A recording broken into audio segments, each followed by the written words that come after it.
The name Oldsmobile 455 rocket still sparks excitement and a bit of fear among those who know its history.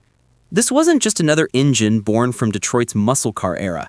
It carried with it whispers of a power struggle that reached deep into the core of the American auto industry.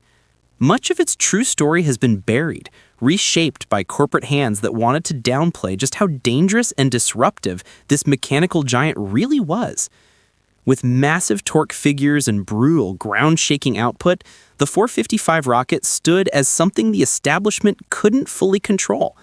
What began as a triumph of engineering soon became a tale of restraint, politics, and hidden potential, an engine deliberately kept in check by executives worried about the chaos it could unleash. To understand the controversy surrounding the 455, we need to trace its roots. The rocket lineage didn't appear out of thin air. Its foundation goes back to Oldsmobile's groundbreaking Rocket V8 of 1949, the first mass-produced, high-compression overhead valve engine in America. That innovation gave Oldsmobile an edge and set the stage for what would come 2 decades later. By the mid to late 1960s, as the muscle car wars hit their peak, Chevrolet and Pontiac dominated the spotlight with their performance models. But quietly, Oldsmobile's engineers were working on something bigger, bolder, and more unsettling to the corporate hierarchy. In 1968, they introduced the 455 cubic inch V8, the largest displacement power plant General Motors had ever produced. This was no coincidence. The engine's timing was the result of nearly 20 years of development that pushed the rocket program to its ultimate form. Internal communications from GM during this era, rarely seen outside company archives, hinted at growing unease among executives.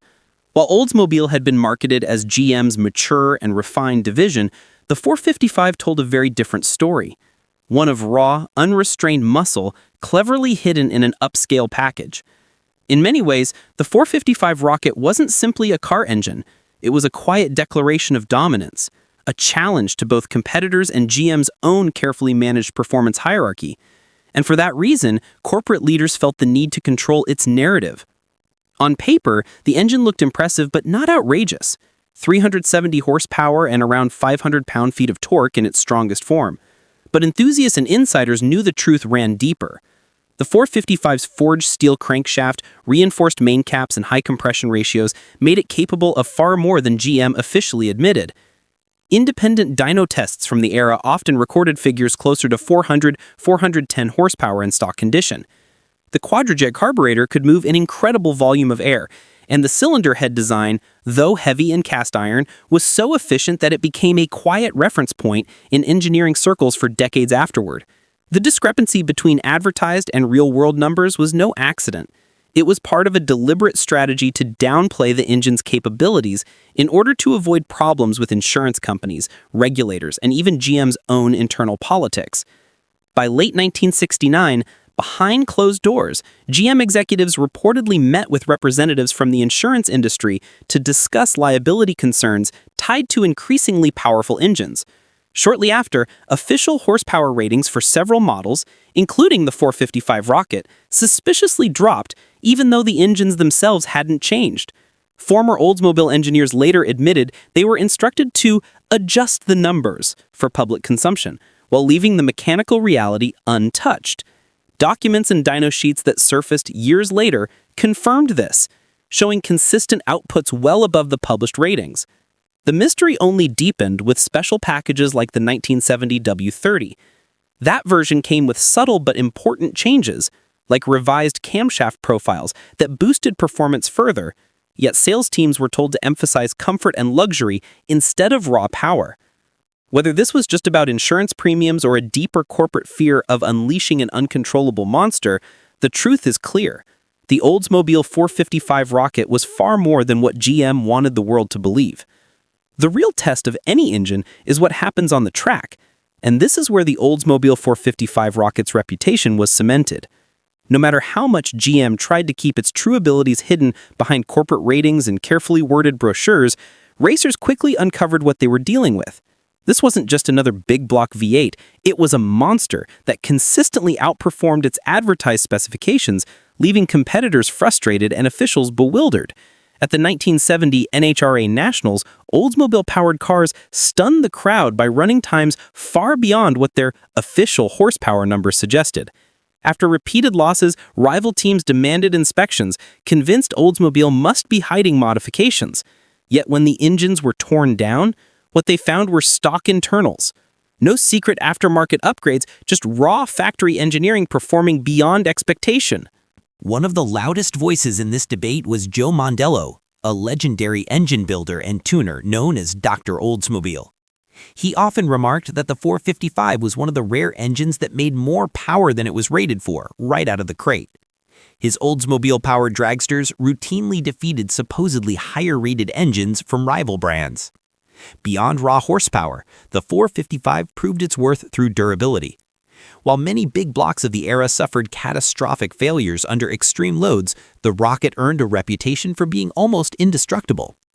Racing journals from the early 70s are filled with stories of Oldsmobile victories, followed by accusations of cheating, accusations that fell flat when post-race inspections confirmed the engines were bone stock. Today, that reputation for hidden strength has transformed into high collector demand. Prices for documented 455 W30 cars often soar well into six figures, and original untouched examples fetch premiums that reflect their legendary status. Authenticating these engines has even become a specialized skill. Experts pore over casting codes, date stamps, and subtle markings that GM never intended the public to notice. Within collector circles, enthusiasts still whisper about the mythical L33 blocks, castings said to have received special treatment on the assembly line, though no official paperwork has ever confirmed their existence. Veteran restorers like Randy Brixey, who has spent more than 4 decades working on Oldsmobiles, note that these engines were built with tolerances that would put many modern manufacturers to shame. He recalls opening original engines with over 50 years of use, only to find cylinder walls and bearings in astonishing condition. The metallurgy and overbuilt construction tell their own story. GM engineers had created a power plant far stronger than corporate management wanted to admit. This is why so many of these engines have survived. While other power plants from the muscle car era were lost to wear, racing abuse, or emissions era scrapping, the 455 rocket often soldiered on well past 200,000 miles with original internals intact. For collectors, the most sought-after 455s aren't only the high-performance W30 variants, but also those early pre-emissions engines that escaped corporate detuning. These engines represent the last pure expressions of Oldsmobile's engineering might before government regulations and GM politics forced compromises. As demand grows, prices continue to climb, with some estimates showing values tripling in just the past decade. What's fascinating is that the 455 wasn't supposed to last this long. It was built during an era of planned obsolescence, yet its over-engineering allowed it to defy time itself. The influence of the 455 rocket didn't end with its production run.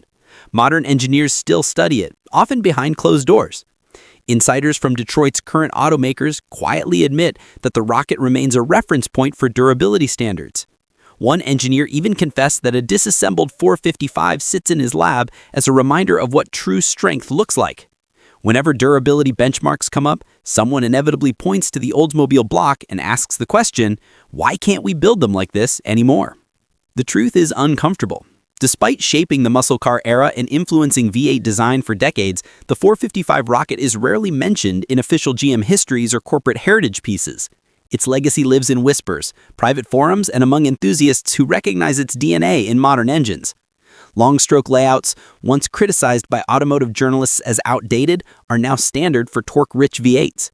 Heavy-duty bottom ends, once mocked as unnecessary weight, are now valued for longevity. Even the cast iron construction, once dismissed in the age of aluminum, has proven its worth as many original rocket blocks continue running while lighter engines have long since been scrapped. Modern technologies like variable valve timing, direct injection, and cylinder deactivation are often hailed as breakthroughs. But when you look closely, they're chasing what the 455 already achieved naturally: massive torque across the rev range and surprising efficiency under light throttle. The rocket was simply ahead of its time, born in an era when engineers still had the freedom to push boundaries without the same layers of corporate or regulatory interference. When we step back and look at the bigger picture, the story becomes clear. The Oldsmobile 455 rocket wasn't just a big block V8, it was the pinnacle of American muscle engineering, deliberately downplayed, systematically underrated, and ultimately pushed aside. Not because it was flawed, but because it was too good, too powerful, too dangerous to the balance GM wanted to maintain. Think about it, an engine so strong they had to lie about its numbers, so advanced they couldn't allow its true capabilities to reach the public. In the end, the 455 rocket's legacy is one of suppressed greatness.